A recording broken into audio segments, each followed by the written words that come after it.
रात के 10 बज चुके थे। अंधेरा छाया हुआ था। ठंडी हवा चल रही थी। पेड़ों की सरसराहट डरावनी आवाजें पैदा कर रही थी। मैं अमित अपनी गाड़ी से उतरा। सामने एक पुराना शहर था। यह वीरान था, सुनसान था। बस कुछ ही घरों में रोशनी दिखाई दे रही थी। मैं अपनी मंजिल की तलाश में था। मुझे एक पुराने दोस्त ने यहां बुलाया था। उसने कहा था कि उसे मेरी मदद की जरूरत है, लेकिन उसने यह नहीं बताया था कि क्या परेशानी है। शहर में सन्नाटा पसरा हुआ था। मुझे अपनी कार की आवाज भी अजीब लग रही थी। ऐसा लग रहा था जैसे कोई मुझे देख रहा है। डर के मारे मेरे रोंगटे खड़ीडे हो रहे थे। मैंने अपनी गाड़ी रोकी। एक घर के बाहर लालटेन जल रही थी। मैंने सोचा शायद यही मेरा ठिकाना है। मैंने दरवाजा खटखटाया।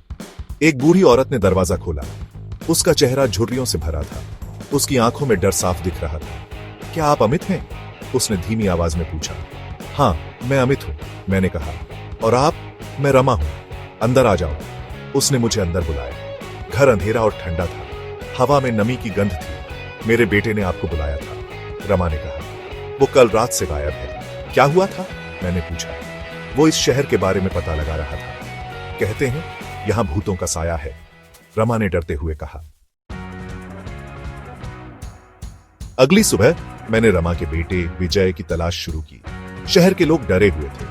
कोई भी मुझे कुछ बताने को तैयार नहीं था। एक बूढ़े आदमी ने मुझे बताया कि यहां बहुत साल पहले एक भयानक हादसा हुआ था। तब से यह शहर श्रापित है। मैंने विजय की तलाश जारी रखी। मैं उस जंगल में पहुंचा जहां से शहर दिखता था। वहां मुझे विजय का फोन मिला। उसमें एक वीडियो थी।